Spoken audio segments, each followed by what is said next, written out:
Hello, friends and students. So, this is the part 2 of our chapter 10 in Unit 4. In this part, we will learn about the component of MS Excel.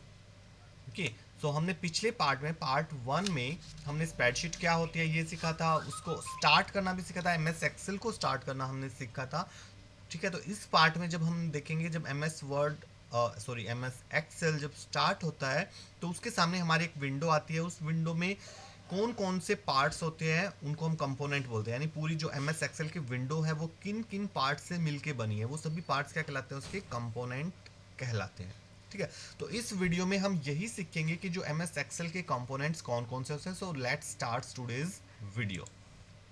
तो ये मैंने M S Excel को open कर लिया है। Open कैसे करते हैं इसके मैंने बहुत सारे तरीके आपको पिछले वीडियो में बताए थे, आप वहाँ उसको देख के चेक कर सकते हैं। ठीक है, तो जैसे ही आप एम एस एक्सेल को ओपन करते हैं किसी भी तरीके से, तो आपको कुछ इस तरह की स्क्रीन आपकी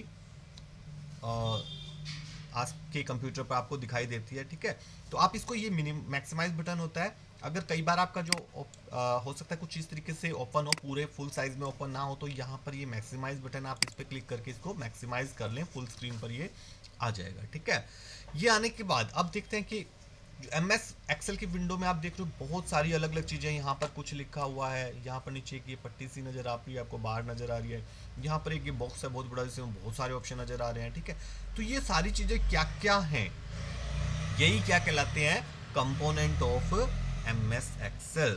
तो एक एक करके पढ़ते हैं। तो सबसे पहले हम बात करते हैं एक वर्कबुक की। तो वर्कबुक क्या होता है, जैसे आप एम एस एक्सेल को ओपन किया तो यहाँ पर एक फाइल का नाम आ रहा है बुक वन। तो आप इसमें जब ये काम करके इसको सेव करोगे तो वो जो फाइल सेव होती है वो पूरी फाइल क्या कहलाती है, वर्कबुक कहलाती है। तो जैसे अभी ये एक वर्कबुक ओपन है, एक वर्कबुक के अंदर क्या होती है, फिर अलग अलग शीट, जैसे एक बुक होते हैं, बुक के अंदर क्या होता है, शीट्स होती हैं। ठीक है, तो इसकी फाइल को, एम एस एक्सेल की फाइल को हम क्या बोलते हैं, वर्कबुक बोलते हैं, जिसके अंदर बहुत सारी शीट्स हो सकती हैं। तो ऐसे यहाँ पर बाय डिफॉल्ट जब एम एस एक्सेल को ओपन करते हैं तो उसमें कितनी शीट होती हैं, 3 शीट। यहाँ नीचे आप देख सकते हैं शीट 1, शीट 2, शीट 3। ठीक है, शीट 1, शीट 2, शीट 3। तो ये क्या है, शीट्स बाय डिफॉल्ट 3 शीट होती हैं, बट आप कितनी भी शीट्स इसमें ऐड कर सकते हो। वो कैसे करेंगे अभी बाद में सीखेंगे। ठीक है, तो एक एक्सेल की जो पूरी फाइल है उसको क्या बोलेंगे, वर्कबुक। और उसके अंदर जो अलग अलग शीट्स होते हैं उनको क्या बोलते हैं, वर्क शीट, यानी को स्प्रेड शीट भी बोलते हैं। जैसे शीट 1 ये क्या एक स्प्रेड शीट है या वर्कशीट। ठीक है, तो ये हो गया वर्कबुक। अब वर्कबुक में बाय डिफॉल्ट कितनी शीट होती है, 3। बट अगर कोई पूछे वर्कशीट में कितनी शीट हो सकती है, तो इसके लिए इनफाइनाइट शीट्स उसमें हो सकती हैं, मिनिमम 1 शीट जरूर होगी। ठीक है, क्योंकि अगर एक भी शीट नहीं है तो फिर बुक का एक ही।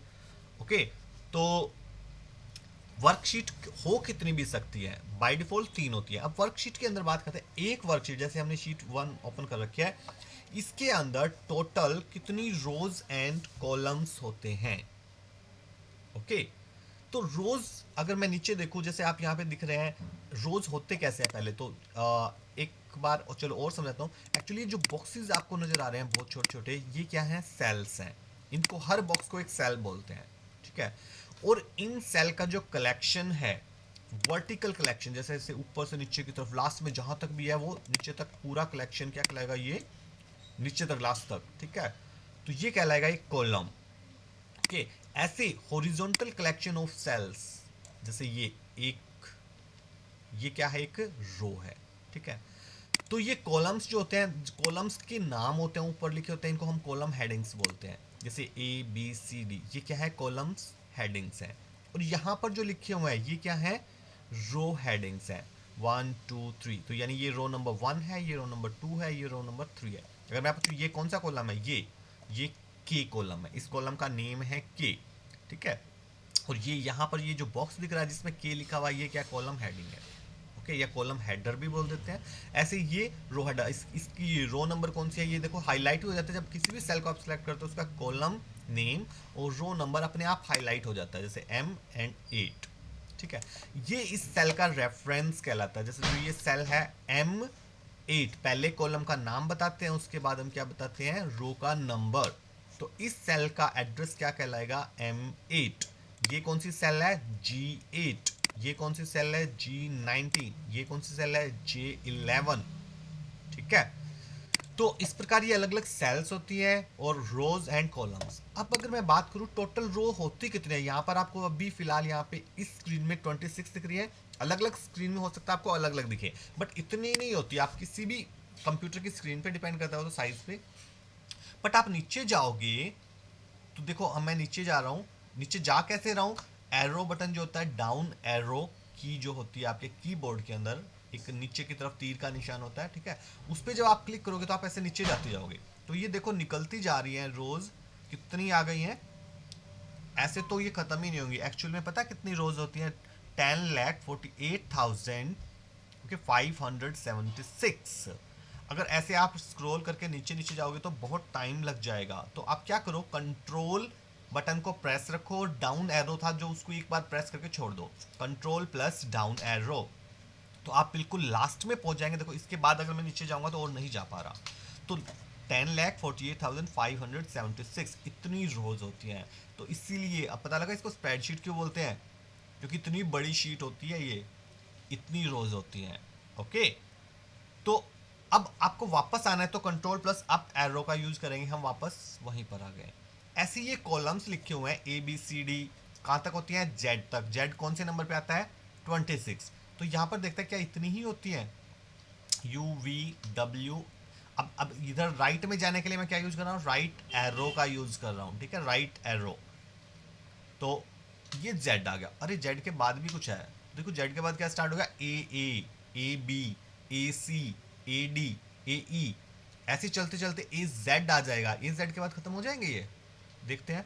अरे ए जेड के बाद भी स्टार्ट होगा, अब ये B A, B B, B C, B D, ऐसे, और फिर बी जेड के बाद क्या स्टार्ट होगा, सी ए, ये जैसे बी जेड के बाद सी ए, सी बी, ऐसे स्टार्ट होते जाएंगे, ऐसे लास्ट में जेड जेड आ जाएगा, ठीक है, करते करते बहुत देर बाद जेड जेड के बाद भी क्या खत्म हो जाएगा, नहीं, उसके बाद भी क्या आ जाएगा, A B, A C, A D, ठीक है, फिर ए जेड आने के बाद A B B, A B C, इस तरीके से कॉलम्स नेम्स आगे बढ़ते रहते हैं।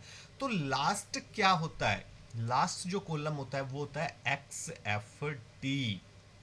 चेक करते हैं, अब लास्ट में जाने के लिए ऐसे ही हम राइट एरो का यूज करेंगे तो ऐसे तो बहुत टाइम लग जाएगा, ठीक है। तो क्या करते हैं, कंट्रोल प्लस राइट एरो एक ही बार में दबाते हैं तो लास्ट में पहुंच गए एक्स एफ डी, ठीक है। तो ये कौन सा लास्ट कॉलम होता है, चलो ये तो पता चल गया, ये लास्ट कॉलम का नाम क्या होता है, एक्स एफ डी, इसके बाद कोई नहीं होता, यानी एक्स एफ ई कोई कॉलम नहीं होता, ओके। लेकिन अगर मैं पूछूं ये नंबर कितना है, ये कॉलम्स जैसे रोज तो पता लग गई थी, इसमें तो डायरेक्ट नंबर होते हैं तो पता लग जाता है कितनी रो है। अगर मैं पूछूं कॉलम्स कितने हैं, तो कॉलम्स कैसे पता लगेगा, कॉलम्स पता लगाने के लिए एक आप याद कर लो, एक फंक्शन होता है, उसको कैसे यूज करना, जिस कॉलम का आपको पता करना है उसमें किसी भी सेल पे आप क्लिक करो और टाइप करो, जैसे क्या टाइप करना आपको, इक्वल टू COLUMN, ये पूरा टाइप करना है, स्मॉल में कर दो या कैपिटल में कर दो कोई फर्क नहीं पड़ता। उसके बाद आपने ब्रैकेट लगानी है और ये शिफ्ट प्लस जो ऊपर नंबर की होती है उसमें 9 वाला जो होता है उसको दबाया, शिफ्ट प्लस 9 वाला बटन, तो ये ब्रैकेट लग जाएगी, ठीक है। तो और फिर इस ब्रैकेट को क्लोज भी कर देना, इसमें लिखना कुछ नहीं है, और फिर इसी ब्रैकेट शिफ्ट प्लस 0 वाला जो बटन होता है उसको आप प्रेस करोगे तो ये ब्रैकेट बंद हो जाएगी, ओके, जैसे हो गई है। अब आप एंटर बटन करोगे तो ये बस ये लिखने के बाद एंटर दबाना है, तो आपको देखो एक नंबर दिख रहा है 16,384, इसका मतलब इतने कॉलम्स होते हैं, 16,384 कॉलम्स होते हैं, और रो कितनी, 10,48,576 इतनी रो होती हैं, ओके।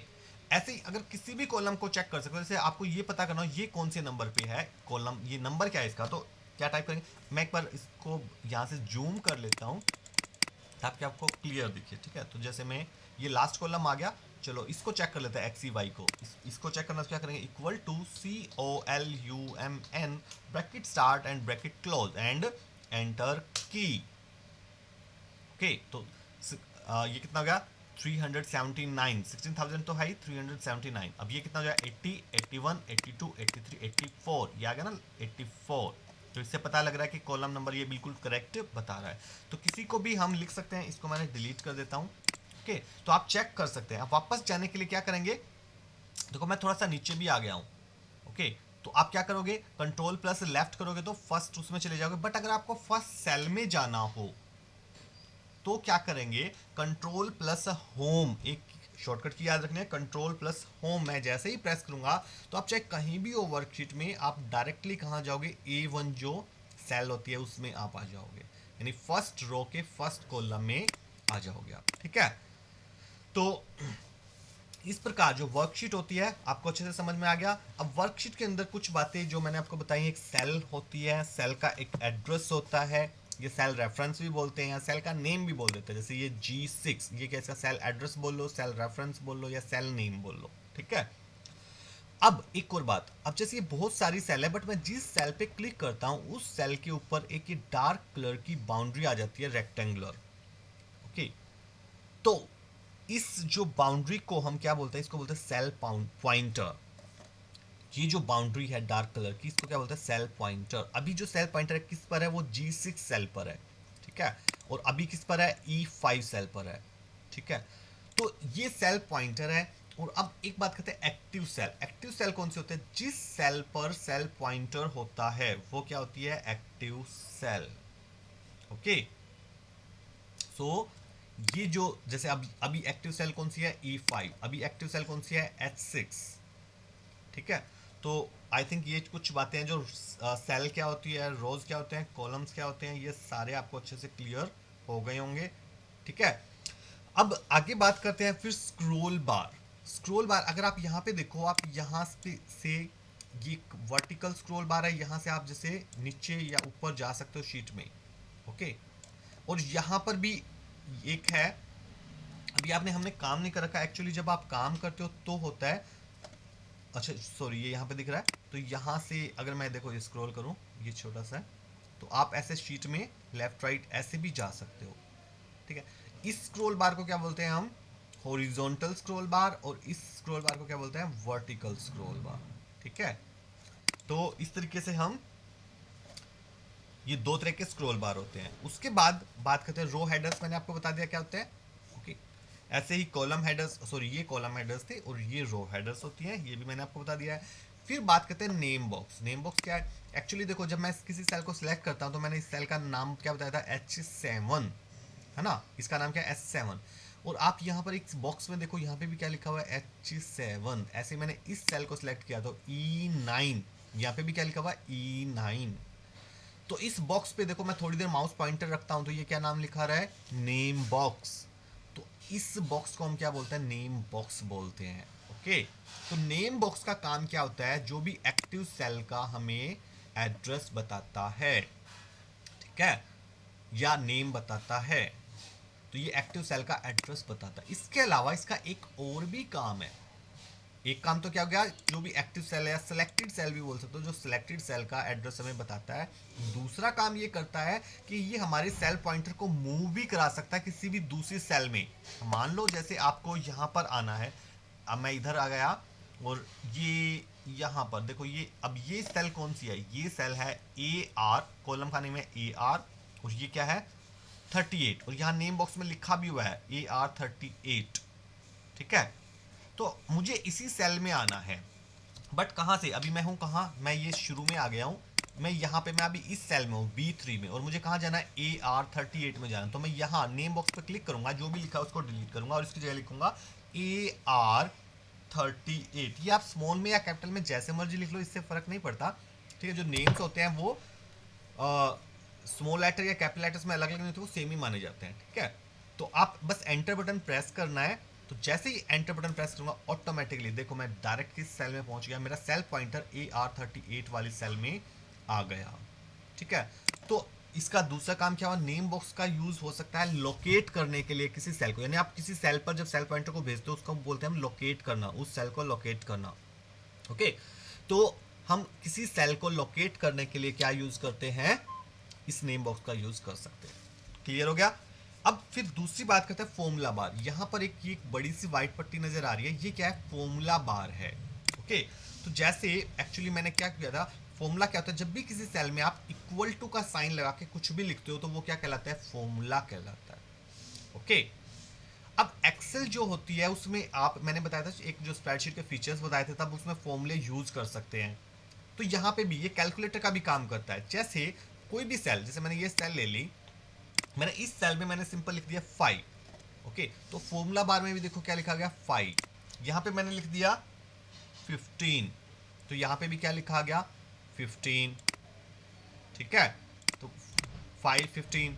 अब इस सेल में मैंने क्या लिख दिया, इक्वल टू 5 प्लस 15। ओके, तो यहाँ पे भी क्या लिखा गया 5 इक्वल टू 5 प्लस 15। जिस सेल में जो लिखते हैं वो कहाँ दिखता है हमें, वही चीज फॉर्मूला बार में भी दिखती है। और यहाँ पर भी अगर मैं यहीं पर क्लिक करके और लिख दूं +2, तो जो यहाँ लिखूंगा वो सेल में जाएगा, जो सेल में लिखूंगा वो फॉर्मूला बार में आएगा।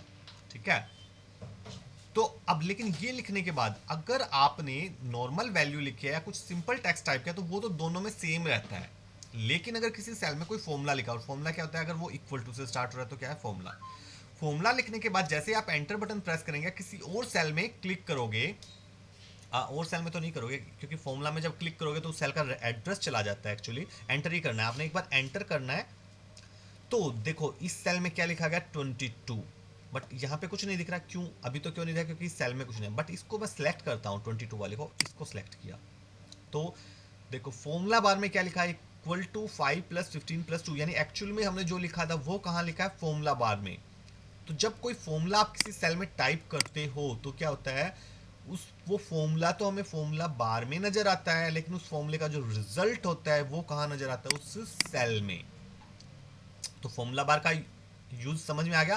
फॉर्मूला बार क्या कहता है, किसी भी सेल में हमने जो फॉर्मूला लगाया है उसमें फॉर्मूला, वो जो मतलब किसी सेल में फॉर्मूला क्या है। अब देखो जो यहाँ पे अगर मैं वैसे 22 को देखूँ तो पता लगता है ये 22 मैंने डायरेक्ट टाइप किया या ये किसी फॉर्मूला से आया, नहीं पता लगेगा ना। बट मैं इसको सिलेक्ट करूंगा तो पता लग जाएगा। इसमें मैंने डायरेक्ट 22 नहीं लिखा था, मैंने तो ये लिखा था, इससे रिजल्ट आया ये, तो ये फॉर्मूला लिखा गया था। बट इसको सिलेक्ट करता हूँ तो इसमें डायरेक्ट 15 लिखा रहा है, इसका मतलब इसमें डायरेक्ट 15 ही लिखा गया था, इसमें कोई भी फॉर्मूला नहीं लगाया गया। ओके, यहाँ भी कोई भी फॉर्मूला नहीं लगाया गया है। तो ये क्या है, फॉर्मूला बार। ओके, इसके बाद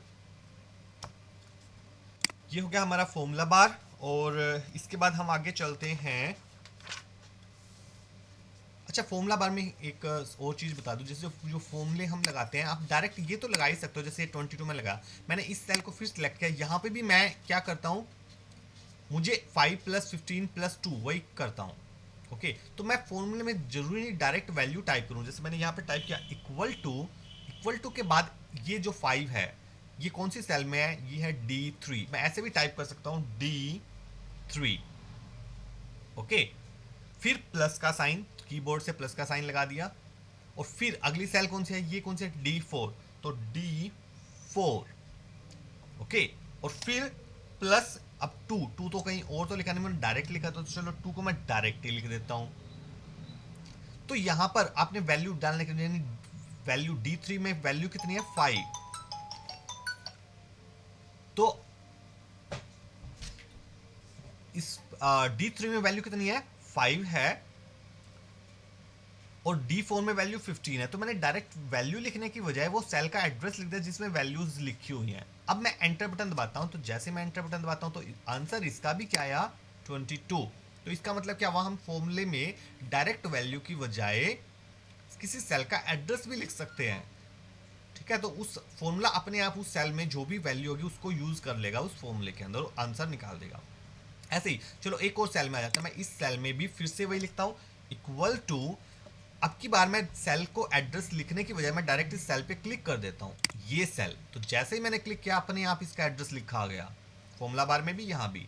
और फिर मैंने प्लस दबाया और फिर ये वाली सेल, और फिर प्लस दबाया, और अब की बार 2 क्योंकि यहाँ पे लिखा नहीं मैंने डायरेक्ट लिख दिया 2। ओके, और फिर से एंटर दबाया, तो क्या हुआ, यहाँ पे भी वही आंसर आया। तो आप ऐसे सिलेक्ट भी कर सकते हो, इक्वल टू का साइन लगाने के बाद किसी भी दूसरी सेल में आप क्लिक करोगे तो उस सेल पे पॉइंटर नहीं जाएगा, बल्कि उस सेल का एड्रेस आपके उस जहाँ पे आप फॉर्मूला लिख रहे हो उस फॉर्मूला में ऐड हो जाएगा। ठीक है, तो मतलब एंटर हो जाएगा ऑटोमेटिकली। आप डायरेक्ट टाइप भी कर सकते हो, या आप सेल किसी सेल पर क्लिक करके भी उस सेल का एड्रेस अपने फॉर्मूले में एंटर करवा सकते हो। ये क्लियर हो गया। ओके, तो तो इस तरीके से हम फॉर्मूले का यूज कर सकते हैं। अब एक और खास बात, मैंने एक फीचर बताया था ऑटो अपडेट। जो फॉर्मूले की खास बात क्या होती है, जैसे इस फॉर्मूले पर मैं क्लिक करता हूँ, 5 की जगह मैंने कर दिया 10, मैंने लिख दिया 10। अब जैसे ही मैं कहीं और क्लिक करूंगा या एंटर बटन दबाऊंगा, जैसे मैंने यहाँ क्लिक किया, तो ऑटोमेटिकली क्या होगा, 10 प्लस 15, मैंने इन दो सेल को सिलेक्ट किया था फॉर्मूले में, देखो यहाँ भी चेंज हो गया 27, बट ये नहीं हुआ क्योंकि यहाँ मैंने डायरेक्ट लिखा था 5 प्लस 15 प्लस 2, तो यहाँ पे 5 का 5 रहा, 15 का 15 और 2 का 2। बट यहाँ फॉर्मूला क्या लगा था, D3 प्लस D4 प्लस 2, तो जैसे D3 D4 की वैल्यू चेंज हुई तो इसका आंसर भी चेंज हो गया, 10 प्लस 15 25 प्लस 2 27। और इसमें भी क्योंकि यही फॉर्मूला लगा था तो इसमें भी आंसर चेंज हो गया। इसी को क्या बोलते हैं, ऑटो अपडेट। ओके, तो अगर आप चाहते हो किसी सेल की वैल्यू चेंज होते ही उसके फॉर्मूले का रिजल्ट भी चेंज हो जाता है, तो आप फॉर्मूले में आपने डायरेक्ट वैल्यू नहीं लिखी, डायरेक्ट वैल्यू लिखोगे तो फिर वो चेंज नहीं होएगा उसमें, जैसे यहाँ नहीं हुआ बट यहाँ हुआ। आई थिंक ये समझ आ गई होगी आपको बात अच्छे से। तो अब नेक्स्ट चलते हैं शीट टैब्स। मैंने नीचे बताया था ये जो होती हैं ये शीट टैब्स होती हैं, जहाँ पर हमें ये पता लगता है कि टोटल कितनी शीट्स हैं और एक शीट से हम दूसरी शीट्स पर जा सकते हैं उन शीट टैब्स पर क्लिक करके। उसके बाद है स्टेटस बार। ये नीचे जिस शीट टैब्स, जिस एक बहुत ये हॉरिजॉन्टल बार है बहुत बड़ी, इसको हम क्या बोलते हैं, स्टेटस बार। स्टेटस बार में हमको क्या दिखाई देता है, वो सॉरी ये तो शीट टैब्स है, नीचे इसके नीचे शीट टैब के नीचे ये वाली जो है टास्क बार के बिल्कुल ऊपर ये है स्टेटस बार। और इस स्टेटस बार में हमें क्या शो होता है, एक तो हम जब कुछ फॉर्मूले लगाएंगे, जैसे मैंने 2 चलो ये 2 नंबर या कुछ भी लिखे, जैसे ही मैं इन दोनों को सिलेक्ट करूंगा तो इसका देखो कुछ रिजल्ट हमें बता रहा है। जैसे एवरेज, अगर इन दोनों नंबर का एवरेज निकालेंगे 43 आएगा, अगर इनको काउंट करेंगे तो 2 नंबर्स हैं तो ये काउंट आएगा, और सम अगर इनको जोड़ेंगे तो कितना आएगा 86। तो क्या होता है कि जब भी आप कुछ सेल्स को सिलेक्ट करते हो, जब हम एक से ज़्यादा सेल को सिलेक्ट करते हैं उसको रेंज बोलते हैं, ठीक है। तो जैसे मैंने ये रेंज सेलेक्ट कर ली, तो जब भी आप किसी रेंज सेलेक्ट करो उस रेंज में जितनी भी वैल्यूज हैं उन सब का कुछ कॉमन रिजल्ट्स हमें स्टेटस बार में नजर आते हैं। ओके, और इसी स्टेटस बार के वो राइट साइड में एक ये जो है जूम पेन भी होती है, जहां पर जूम आउट और जूम इन का ऑप्शन होता है, माइनस वाला जूम आउट प्लस वाला जूम। तो यहाँ से आप इस अपनी स्प्रेडशीट को बड़ा करके देख सकते हो, बट ध्यान रखना यहाँ से रियल साइज छोटा या बड़ा नहीं होता, यहाँ पर आप केवल उसको देख सकते हो जैसे लेंस के रूप में है। जब आप किसी अगर बुक को एक लेंस से देखो थोड़ी बड़ी दिखेगी, बट क्या वो रियल में बड़ी हो जाती है बुक, नहीं होती ना। तो ये सेम वही लेंस वाला काम करता है हमारे पास, ठीक है। और यहाँ पर कुछ अलग अलग लेआउट्स हैं, ठीक है। ये लेआउट्स क्या होते हैं जब हम आगे जाएंगे तो इसके बारे में पढ़ेंगे, बट आप यहाँ से सॉरी लेआउट नहीं, गलत बोल गया मैं, व्यूज़ है। ये कुछ व्यूज़ हैं डिफरेंट डिफरेंट, तो हम इस शीट को डिफरेंट डिफरेंट व्यूज़ में देख सकते हैं, बट कौन से व्यू में क्या होता है या कौन सा व्यू कब काम का रहता है वो हम बाद में सीखेंगे। तो जैसे ये इस पर क्लिक किया ये पेज लेआउट व्यू है, और इस पर क्लिक किया तो ये वाला जो होता है हमारा पेज ब्रेक प्रीव्यू व्यू होता है, ठीक है। ये नॉर्मल व्यू है। तो हम जब शुरू में वर्क करते हैं तो ये नॉर्मल व्यू में वर्क करते हैं, by default normal view he open होता है, ठीक है। तो ये हमारा नॉर्मल व्यू है। तो यहाँ से व्यू चेंज किए जा सकते हैं, ये वैसे व्यू यहाँ से भी चेंज होते हैं, बट इनके बारे में हम बाद में सीखेंगे। बस अभी ये याद रखें स्टेटस बार में क्या क्या होता है। एक तो जो कॉमन फंक्शंस का रिजल्ट हमें यहाँ पे शो होता है, फॉर्मूलेज का रिजल्ट या फंक्शंस का रिजल्ट, और एक हमारे पास व्यू चेंज करने के बटन्स होते हैं, व्यू बटन्स होते हैं, और एक जूम पेन होता है जहाँ से हम अपनी वर्कशीट को जूम इन या जूम आउट कर सकते हैं, ठीक है।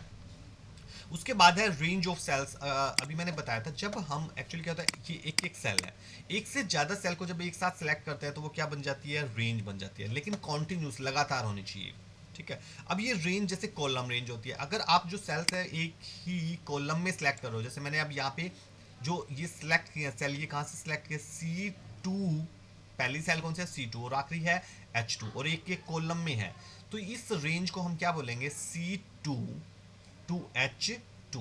चलो इससे करते हैं, 2 दो बार आ रहा है, चलो ऐसे करते हैं, ये मैंने सेलेक्ट किया, तो ये जो रेंज है इस रेंज को क्या बोलेंगे, C4 2, ये 2 वाला 2 नहीं है, ओके, यानी C4 से G4, ओके।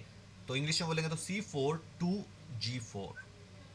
तो ये इस रेंज का नाम होगा। इसको लिखते कैसे हैं, जैसे इसी को लिखना है मुझे, इस रेंज को, किसको, C4 to G4। इसको लिखेंगे कैसे, मैं लिख के दिखाता हूँ यहाँ पे आपको। इसको ऐसे लिखेंगे C4 फिर कॉलन का साइन और फिर G4, 4। और इसको रीड कैसे करेंगे, तो ये एक रेंज है C4 to G4। क्लियर हो गया। तो रेंज होती है, अब जो रेंज होती है देखो, अगर वो जो सेल्स हैं एक कॉलम में, एक कॉलम की है, तो ये क्या कहलाएगी, कॉलम रेंज। अगर आप ऐसे सिलेक्ट करो तो ये क्या होगी, रो रेंज। ओके, अब इस रो रेंज का अगर हमें डिफाइन करना हो, मतलब नाम बताना हो, तो क्या हो जाएगा, ये D4 to D12, क्योंकि यहाँ से देखो ये सेल कौन सी है, D4 और ये D12, ठीक है। तो इस प्रकार, और एक फिर रो एंड कॉलम रेंज भी होती है। अगर मैं देखो ऐसे सिलेक्ट करूं, ये भी क्या रेंज है, मतलब लगातार कुछ सेल है जो इकट्ठी सिलेक्ट कर लिए हैं। ओके, तो अब इस सेल को कैसे लिखूंगा, ये इसकी पहली सेल कौन सी है, C3, और आखिरी सेल कौन सी है, ये वाली G11। तो C3 to G11 कैसे लिखेंगे, C3 to G11, तो ये होगी वो सेल जो हमने सिलेक्ट की थी। ओके, अगर इसको अच्छे से समझने के लिए आप फॉर्मूले की तरह यूज करो। देखो जैसे मैं यहाँ पे इक्वल टू का साइन लगाया और मैंने कोई भी सेल लिखी, इस सेल को लिखता हूँ कौन सी है, B5, तो मैंने लिखा B5, फिर कोलन का साइन लगा दिया। अब मैं लिखता हूँ B10, तो देखना B10, जैसे ही मैंने लिखा तो ये इसने क्या सिलेक्ट कर लिया, यहाँ पे B से 10, तो रेंज अपने आप सिलेक्ट किया, मैंने कुछ सिलेक्ट नहीं किया। समझ में आया। अब इसकी बजाय मैं कहता हूँ B5 से F5,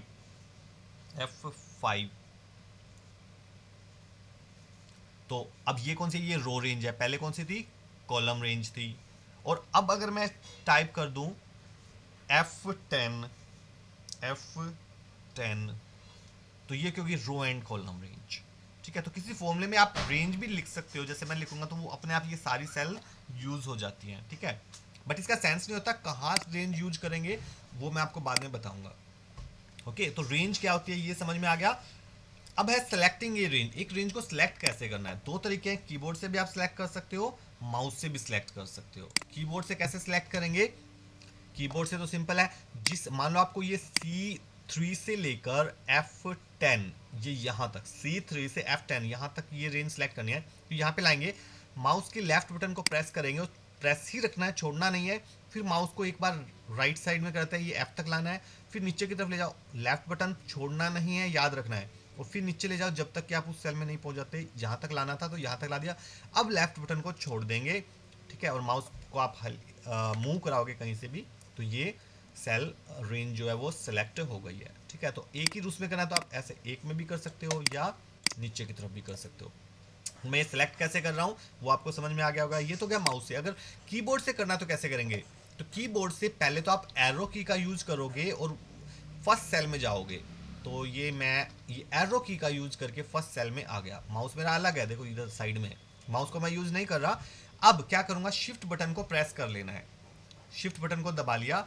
अब मैं राइट एरो की को दबाऊंगा, शिफ्ट को नहीं छोड़ना, शिफ्ट को प्रेस रखना है, राइट साइड में जाऊंगा, एफ तक आना था। अगर आगे चले गए तो आप लेफ्ट वाले बटन से वापस भी आ सकते हो, ठीक है। फिर नीचे की तरफ जाएंगे, शिफ्ट बटन को छोड़ना नहीं है एक बार फर्स्ट सेल में लाने के बाद, और फिर नीचे जाएंगे ये F10 तक पहुंच गए। अब शिफ्ट बटन को छोड़ सकते हो, तो ये सेल रेंज जो है सिलेक्ट हो गया। तो आप इस तरीके से किसी भी रेंज को सिलेक्ट कर सकते हो, कीबोर्ड से भी कर सकते हैं और माउस से भी कर सकते हैं। तो आई थिंक ये आपको क्लियर हो गया होगा। तो ये कुछ बेसिक सा था जो एक्सेल के बारे में, जो बातें हमें कुछ पता होनी चाहिए। एक्चुअली और भी कंपोनेंट होते हैं, जैसे ये टाइटल बार है, ये रिबन है, ये मेन्यू बार है, ये फाइल टैब है। ये ऑप्शन क्योंकि आपको पहले से ही पता है, ये सारे वही हैं जो MS वर्ड में भी थे, ठीक है। ये कंपोनेंट तो क्या है MS वर्ड विंडो में भी होते हैं, ये रिबन भी होता है, ये टैब्स भी होती हैं, फाइल टैब भी होती है, ये क्विक एक्सेस टूल बार भी वहाँ पड़ा था, ठीक है आपने, और ये टाइटल बार भी पड़ा। ये इनकी डेफिनेशन भी सेम है, ठीक है, चीज़ भी वही होती है। हाँ, बस ये रिबन के अंदर यहाँ पे अलग अलग ऑप्शन होंगे, टैब के नाम अलग होते हैं, बट टैब होती क्या है वो तो मैंने आपको वहाँ बता दिया था। नहीं है तो आप वो वर्ड्स वाले वीडियो आप देख सकते हैं, या इसी वीडियो के लास्ट में मैं आपको एक लिंक भी डाल दूंगा इस पूरी प्लेलिस्ट का। 9th क्लास के जितने भी वीडियोज़ मैं उसका लिंक डाल दूंगा, उस पर क्लिक करोगे तो वो सारे वीडियोज़ आपको दिख जाएंगे, तो जो भी आप देखना चाहो वो देख सकते हो, ठीक है। तो इस तरीके से आप MS एक्सेल के बारे में हमें बेसिक बातें पता लग गई हैं। ये जो अभी इसमें हमने पढ़ा है, इस वीडियो में क्या पढ़ा है, कंपोनेंट। सो अब मिलेंगे किसी नए वीडियो में, till then bye bye, take care.